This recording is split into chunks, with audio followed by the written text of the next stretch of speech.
नमस्कार दोस्तों, तो एक बार फिर से हम आ गए हैं वीडियो के अंदर और अभी डिस्कस करने वाले हैं हम लोग उपसर्ग के बारे में। तो इससे पहले हम लोगों ने हमारे जो दो टॉपिक है इंपॉर्टेंट वाले वो हमने कवर कर लिए हैं। जो हमारा फर्स्ट टॉपिक था वो हमारा देखो संधि विग्रह था, और सेकंड टॉपिक था हमारा समास, और अभी हम करने वाले हैं थर्ड टॉपिक उपसर्ग। ठीक है। और देखो प्रत्यय जो है वो ज़्यादा इंपॉर्टेंट नहीं है, ज़्यादा क्वेश्चन यहाँ से नहीं आते हैं और ये बहुत ईजी है, इसीलिए इसको जस्ट मैं इंट्रो बता दूंगा, बाकी ये हो जाएगा आपका।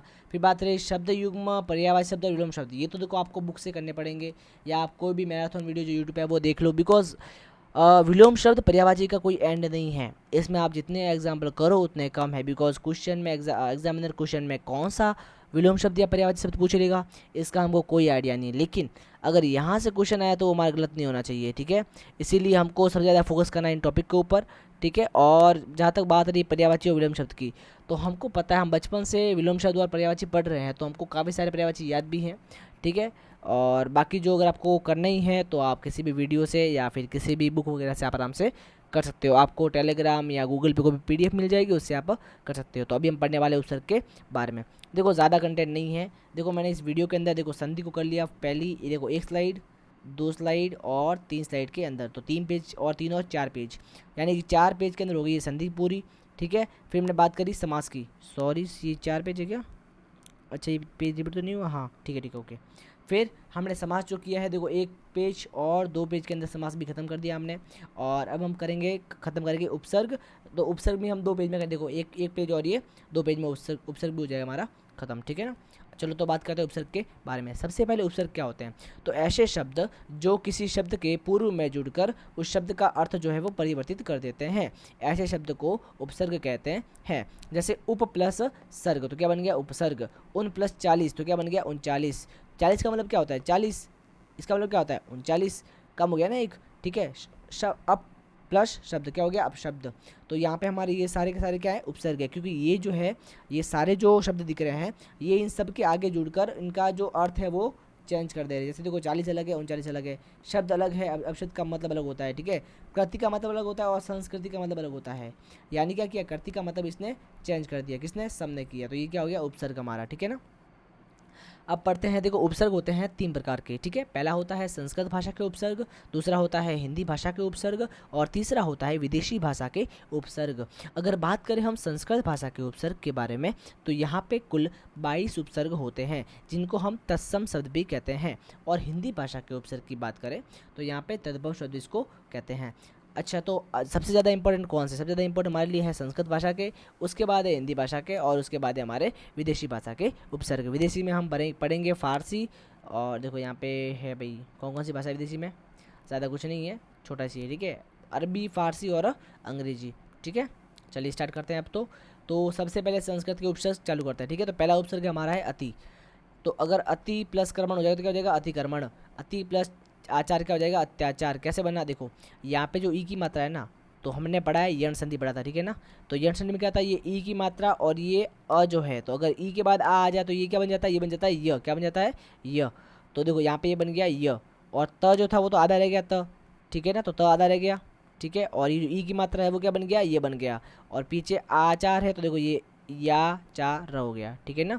अल्प अत्यल्प ये भी ऐसे ही बना, यहाँ पे ई की मात्रा है, ई और अ मिलके क्या बन गया, ये बन गया। ठीक है। तो यहाँ पे क्या हो गया अ त, और ये बन गया य ल प। ठीक है। इस तरह से तो यहाँ पे भी कौन सी संधि है, यण संधि है। ठीक है। ये आपको पता होना चाहिए। फिर बात करें अधिक की, तो देखो अधि प्लस आदेश क्या हो गया अध्यादेश, अधि प्लस इन क्या हो गया अधीन, अधि प्लस आ प्लस पक क्या हो गया अध्यापक, अधि प्लस आई क्या हो गया अध्याय। तो इन सब में कौन सी है, यण संधि, और इसके अंदर क्या है दीर्घ संधि। दीर्घ संधि में क्या, देखो यहाँ पे भी ई है और यहाँ पे भी ई है, तो दोनों ई मिलकर क्या बना देंगे, बड़ी ई बन जाएगी। ठीक है ना। तो ये आपको पता होना चाहिए।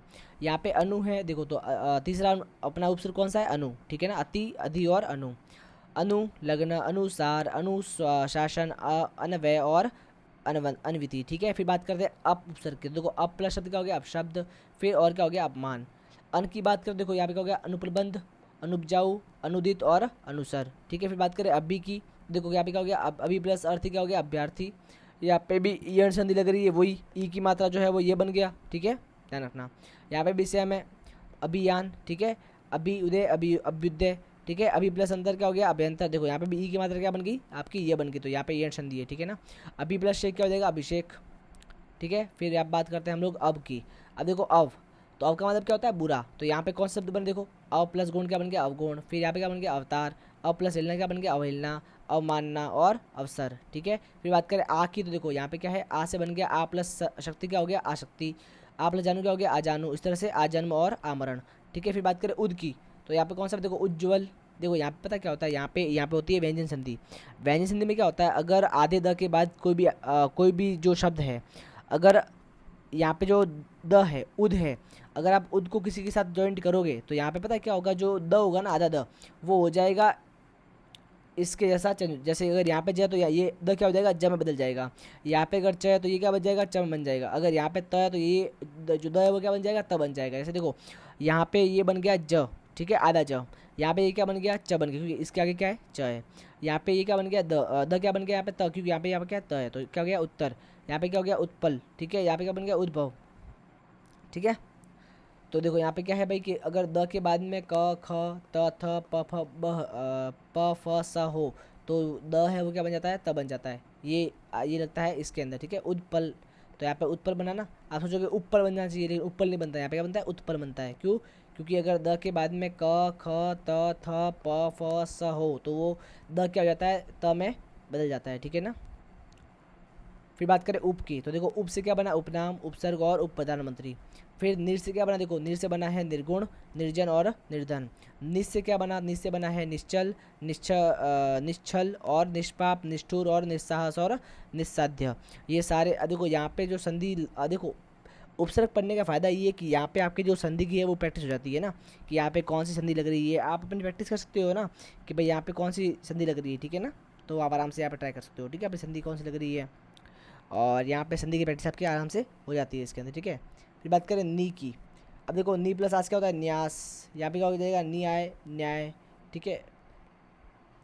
कैसे बना पता है, देखो यहाँ पे यण संधि वापस कैसे, देखो ई की मात्रा है यहाँ पे, ठीक है। तो ई की मात्रा और यहाँ पे पीछे क्या आ है, तो यहाँ पे ई की मात्रा क्या बन जाएगी ये बन जाएगी। तो देखो न तो रहे, न तो यहाँ पे है ही, तो न है, और ये ई की मात्रा क्या बन गई या, तो ये य और ये आस, तो ये न्यास, ठीक है। और वैसे ये क्या बन गया न्याय। बात करें नी प्लस योजन क्या हो जाएगा नियोजन। फिर निबंध, तो ये होगा निबंध, ठीक है। फिर बात करें वी की, तो वी का मतलब क्या होता है विशेष या विपरीत या फिर अन्य। तो देखो वी प्लस आज क्या होता है व्यास, व्यास, ठीक है। वी प्लस आप क्या होता है व्याप्त। वी प्लस नति क्या होता है विनति। वी प्लस कास क्या होता है विकास, ठीक है। फिर बात करें दूर की, तो दूर का मतलब क्या होता है बुरा या कठिन। तो देखो दूर प्लस जन क्या होता है दुर्जन, दूर प्लस गुण क्या होता है दुर्गुण, फिर दुर्बुद्धि, ठीक है। और फिर आता है दुष् का मतलब क्या होता है बुरा, तो देखो दुश्चिता, ठीक है, दुष्कर्म, दुष्चरित्र, ठीक है। ये बना कैसे, इसके लिए आपको संधि वाला लेक्चर देखना पड़ेगा, ठीक है। तो या तो आप इसी वीडियो में बैक में जाओ या फिर आप संधि वाला लेक्चर देख लो, ठीक है। फिर बात करते हैं दुष् की। दुष् प्लस चिंता क्या हो जाएगा दुश्चिंता। दुष् प्लस कर्म क्या हो जाएगा दुष्कर्म। दुष् प्लस तर क्या हो जाएगा दुस्तर, ठीक है। दुष् प्लस परिणाम क्या हो जाएगा दुष्परिणाम। फिर दुष् प्लस फल क्या हो जाएगा दुष्फल। दुष् प्लस चरित्र क्या हो जाएगा दुष्चरित्र, ठीक है। फिर बात करते हैं प्र से बनने वाले। देखो प्र से क्या बना प्रचार, प्ल प्लस चार क्या बन गया प्रचार, प्रवाह, प्रभाव, प्रकार और प्रबद्ध और प्रकृति। तो अगर आपको पूछ ले कि भाई ये जो शब्द जितने भी है दिख रहे हैं इनके अंदर उपसर्ग कौन सा, तो कौन सा है प्र उपसर्ग है, ठीक है। बात करें प्रति प्लस एक, तो क्या हो गया यहाँ पे क्या बन जाएगा, देखो प्रति प्लस एक क्या क्या बन जाएगा प्रत्येक। यहाँ पे संधि कौन सी है यण संधि। आपको नहीं आती टेंशन नहीं है, 20 से 30 मतलब लगभग 30 मिनट से 1 घंटे के बीच में मैंने संधि पढ़ा रखी है, तो पूरा का पूरा आपका A to Z कवर हो जाएगा संधि, है ना। उस वीडियो के बाद में आपको संधि में कोई डाउट नहीं आएगा, ये गारंटी मेरी है, ठीक है। आ जाए तो मेरे को फिर से बोल देना, ठीक है ना, कमेंट सेक्शन के अंदर। प्रति प्लस उत्तर क्या होता है प्रत्युत्तर। क्यों, देखो यहाँ पे फिर से बता रहा हूँ मैं, यहाँ पे ये देखो यहाँ पे ई की मात्रा है और यहाँ पे पीछे क्या है ऊ है, ठीक है ना। तो यहाँ पे क्या बन जाएगा ये बन जाएगा वापस, ठीक है। तो प्र त और ये क्या बन गया यू, सॉरी ये बन गया ये, और ऊ की मात्रा तो ये नीचे आ गया यू ऊ, और फिर क्या आ जाएगा तर, ठीक है। तो प्रत्युत्तर यहाँ पे संधि कौन सी है यण। प्रतिकार क्या हो जाएगा प्रतिकार। प्रतिदिन क्या हो जाएगा प्रतिदिन, और प्रतिप्रसंग क्या हो जाएगा प्रत्यंग, ठीक है। यहाँ पे भी अगेन यण संधि, जहाँ पे ये आ रहा है यानी यहाँ पे कौन सा यण संधि है, ठीक है ना। याद रखो जहाँ पे ये आया मतलब वो यण संधि, ठीक है। परा, परा से क्या बना देखो पराजय, पराभव और पराकाष्ठा। परि से कौन सा देखो परिप्रसटन क्या बन गया पर्यटन। यहाँ पे ये बता मतलब क्या यण संधि, यहाँ पे कौन सी वापस अगर यण संधि, ठीक है ना। पर्यूषण, ठीक है, परिवर्तन, पर्याय और पर्याप्त, ठीक है। बात करें सु की, तो यहाँ पे क्या बनेगा सुगम, सुवर, सुयोग, सुपुत्री और सुपुत्र। फिर बात करते हैं सम की, क्या बना संविधान, संयोग, संस्कार, संभोग, संताप और संलिप्त। ठीक है, फिर बात करते हैं हम लोग हिंदी भाषा के उपसर्ग की। बस ये लास्ट है और ये हो गया, बस 2 मिनट और है ना। हिंदी भाषा के उपसर्ग कौन कौन से, देखो पहला है अ का मतलब क्या होता है नहीं। इससे बने शब्द कौन से हैं, अयोग्य, अज्ञश, अहित और अव्यय। ठीक है, फिर बात करते हैं अध की। अध का मतलब क्या होता है आधा, जैसे अधबीज, अधपात, अधखुला और अधकचरा। फिर बात करते हैं अन की। अन भी क्या उपसर्ग है, अन का मतलब क्या होता है नहीं, जैसे अनगिनत, अनहित, अनपढ़, अनचाहा, अनमिल और अनमोल। तो पूछ ले इनके अंदर कौन सा उपसर्ग है, तो कौन सा है भाई अन। आप, आपका मतलब क्या होता है जैसे आप बीती, कहा गया हाँ आप बीती, आप सुनी, आप काज, आप कही। ठीक है, और ओ का मतलब क्या होता है बुरा, हीन या निशी, जैसे कि देखो ओ चक, ठीक है, ओ गठ, ओ तार और औरत। ठीक है, उनका मतलब क्या होता है एक कम, जैसे 19 का मतलब क्या होता है 20 में एक कम। 29 का मतलब क्या होता है 30 में एक कम। 39 का मतलब क्या होता है 40 में एक कम। 49 में क्या होता है 50 में एक कम। 79 मतलब क्या होता है कि 80 में एक कम। ठीक है, तो उनका मतलब क्या होता है एक कम। तो आपको पता होना चाहिए इसमें उपसर्ग कौन सा है उन। फिर क, का और कु तीनों का मतलब क्या होता है बुरा। ठीक है ना, ये तीनों उपसर्ग है। ठीक है, जैसे देखो कठोर, कायर और कुख्यात। फिर यहाँ पे क्या है कलंक, कचोट, कपूत। और यहाँ पे कौन सा है काजल, कापुरुष, कुरूप। ठीक है, कुमार, कुमति। ठीक है, यहाँ पे कौन सा देखो चिर क्या बना चिर परिचित। फिर चिरस्थायी, चिरायु, चिरंतर और चिरजीव। ठीक है, फिर विदेशी भाषा के उपसर्ग कौन से देखो अरबी, फारसी और अंग्रेजी भाषा के। ठीक है ना, पहले बात करेंगे अरबी फारसी भाषा के उपसर्ग कौन से, देखो कर, ठीक है सॉरी कम कम। ठीक है, फिर क्या है हर। हर का मतलब क्या होता है प्रत्येक, बोलते हैं ना हर बात पे तुम ऐसे करते हो, तो हर का मतलब क्या होता है प्रत्येक। बात करते हैं अल। अल का मतलब क्या होता है जैसे देखो अलबेला, अलविदा और अल अदा। फिर बात करते हैं बिला। बिला का मतलब क्या होता है बिना, जैसे बिला कानून और बिला मौसन। फिर बद, बद का मतलब क्या होता है बुरे, जैसे देखो बदनसीब, ठीक है, बदसूल, बदकिस्मत। ठीक है ना, बदसूरत। ये सारे क्या हो गए बद के हो गए। तो बद शब्द को कौन सा है फारसी और फारसी भाषा का शब्द है। ठीक है ना, अरबी और फारसी। खुश मतलब क्या होता है श्रेष्ठ या अच्छा या आनंदित। ठीक है, जैसे खुशनुमा, खुशखबरी वगैरह ऐसा। ठीक है, फिर एन। एन का मतलब क्या, जैसे बोलते हैं ना अपन एन मौके पे मौत हो गई। ठीक है, यानी क्या ठीक उस समय मौत हो गई। ठीक है, तो एन का मतलब क्या होता है ठीक, जैसे एन वक्त, एन मौका, एन आदमी। ठीक है, फिर गैर, गैर से क्या बनता है गैर जिम्मेदार। ठीक है, ना से क्या बनता है नाराज़, नापसंद। ठीक है, सर से क्या बनता है सरपंच, सरकार, सरदार। ठीक है, सरनाम, सरहद। ठीक है, ये क्या है सरनाम है। ठीक है ना भाई। फिर बात करते हैं अंग्रेजी भाषा के, तो कौन कौन से देखो भाई डेप्यूटी। डेप्यूटी का मतलब क्या होता है उप, जैसे डिप्टी कलेक्टर। ठीक है ना, चीफ का मतलब क्या होता है मुख्य, जैसे देखो चीफ मिनिस्टर। सब का मतलब क्या होता है उप, जैसे सब इंस्पेक्टर। ठीक है ना, एड का मतलब क्या होता है प्रमुख, पता है सबको। को का मतलब क्या होता है सही, जैसे देखो कोऑपरेटिव। ठीक है, कोऑपरेशन। ठीक है ना, तो ये इसमें क्या है को आता है। ये को भी क्या है आपका उपसर्ग है। ठीक है ना, वाइस लगाता है ना वाइस चेयरमैन, वाइस चांसलर। ठीक है, वाइस प्रेसिडेंट। ठीक है, तो वाइस का मतलब क्या होता है सहायक। तो ये सारे क्या है उपसर्ग है। ठीक है, देखो तो यहाँ पे हमने दो, देखो ये वाला पेज ये वाला पेज दोनों सेम है। ठीक है ना, ये वाला दोनों सेम है, तो इसको नहीं करना है। ठीक है ना, मैं इसको रिमूव भी कर लेता हूँ लास्ट पेज को, है ना। ठीक है भाई, तो इस देखो इस तरह से हमने उपसर्ग को 2 पेज में कर लिया है, और आई थिंक इससे बार कुछ जाएगा नहीं। बस ज़रूरत है तो ये प्रैक्टिस की, तो इन एग्जाम्पल को बार बार प्रैक्टिस करो। देखो यहाँ पे मैंने कितने एग्जाम्पल लिए आपको बिलीव नहीं होगा ना। आई थिंक मैंने यहाँ पे लगभग 50 के आसपास तो एग्जाम्पल मैंने कराए होंगे आपको। ठीक है ना, 50 से 70-80 तक एग्जाम्पल यहाँ मैंने करवाया है। ठीक है ना, तो वो टेंशन की बात नहीं है, आप यहाँ पे इसको करते हो तो भी ये भी आपके लिए इनफ रहता है। ठीक है ना, इतना एग्जाम्पल आपके लिए मोर देन इनफ है। इससे आगे नहीं करो तो भी चल जाएगा, और आपका मन हो तो आप कर सकते हो एग्जाम्पल प्रैक्टिस, मैं आपको रोकूंगा नहीं। चलो भाई मिलते हैं अगले वीडियो में। Goodbye, good night, thank you so much.